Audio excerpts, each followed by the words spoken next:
Yertle the Turtle by Dr. Seuss.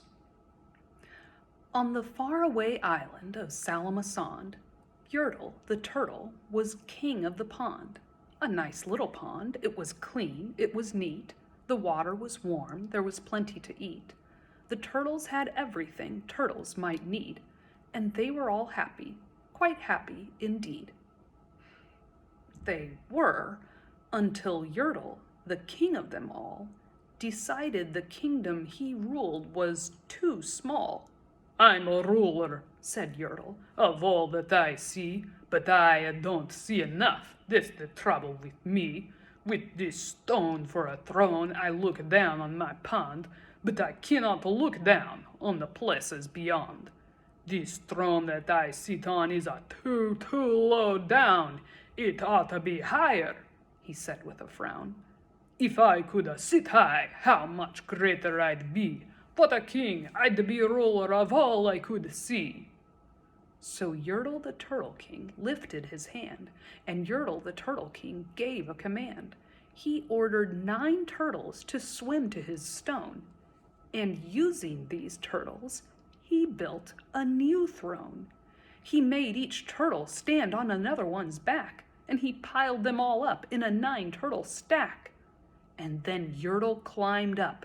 He sat down on the pile. What a wonderful view! He could see most a mile. "All a mine!" shouted Yertle. "All the things I now rule. I'm a king of a cow, and I'm a king of a mule. I'm a king of a house, and what's more beyond that, I'm a king of a blueberry bush and a cat. I'm Yertle the Turtle, oh marvelous me, for I am the ruler of all that I see." And all through the morning he sat there up high, saying over and over, "A great king am I," until long about noon. Then he heard a faint sigh. "What's that?" snapped the king, and he looked down the stack, and he saw at the bottom a turtle named Mac, just a part of his throne. And this plain little turtle looked up and he said, "Beg your pardon, King Yertle. I've pains in my back and my shoulders and knees. How long must we stand here? Your Majesty, please." "Silence!" the king of the turtles barked back. "I'm a king and you're only a turtle named Mac. You stay in your place while I sit here and rule. I'm a king of a cow and I'm a king of a mule. I'm a king of a house and a bush and a cat. But that isn't all. I'll do better than that. My throne shall be higher," his royal voice thundered. "So pile up more turtles. I want about 200. Turtles, more turtles," he bellowed and brayed. And the turtles way down in the pond were afraid. They trembled, they shook, but they came, they obeyed. From all over the pond they came swimming by dozens, whole families of turtles with uncles and cousins. And all of them stepped on the head of poor Mac. One after another, they climbed up the stack. Then Yertle the Turtle was perched up so high he could see 40 miles from his throne in the sky. "Hooray!" shouted Yertle. "I'm a king of the trees, I'm a king of the birds, and I'm king of the bees. I'm a king of the butterflies, king of the air. Ah, me, what a throne, what a wonderful chair. I'm Yertle the Turtle, oh marvelous me, for I am the ruler of all that I see." Then again, from below in the great heavy stack, came a groan from the plain little turtle named Mac. "Your Majesty, please, I don't like to complain, but down here below, we're feeling great pain.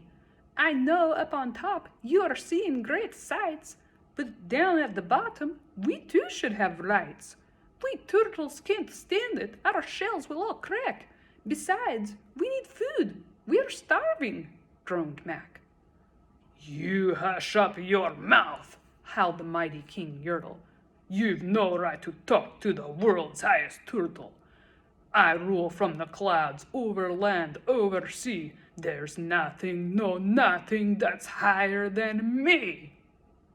But while he was shouting, he saw with surprise that the moon of the evening was starting to rise up over his head in the darkening skies. "What's that?" snorted Yertle. Say, what is that thing that dares to be higher than Yertle the king? I shall not allow it. I'll go higher still. I'll build my throne higher. I can and I will. So call some more turtles. I'll stack 'em to heaven. I need about 5,607. But as Yertle the Turtle King lifted his hand and started to order and give the command, that plain little turtle below in the stack, that plain little turtle whose name was just Mac, decided he'd taken enough, and he had, and that plain little lad got a little bit mad, and that plain little Mac did a plain little thing. He burped, and his burp shook the throne of the king. Then Yertle the turtle, the king of the trees, the king of the air and the birds and the bees, the king of a house and a cow and a mule, well, that was the end of the Turtle King's rule. For Yertle, the king of all Salamasond, fell off his high throne and fell plunk in the pond. And today, the great Yertle, that marvelous he, is king of the mud. That is all he can see.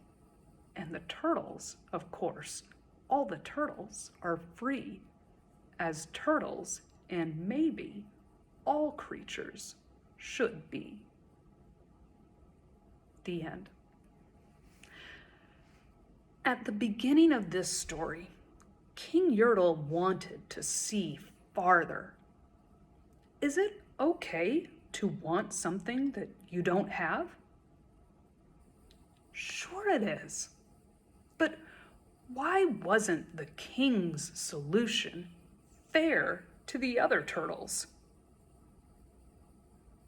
All those turtles at the bottom didn't get to see farther, and they got stepped on.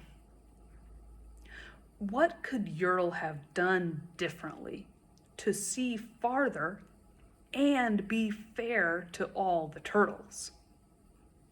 What solution could you think of? Maybe they could take turns? Maybe they could build a throne out of stones, not turtles. What other solutions could you think of? Well, that's all for now.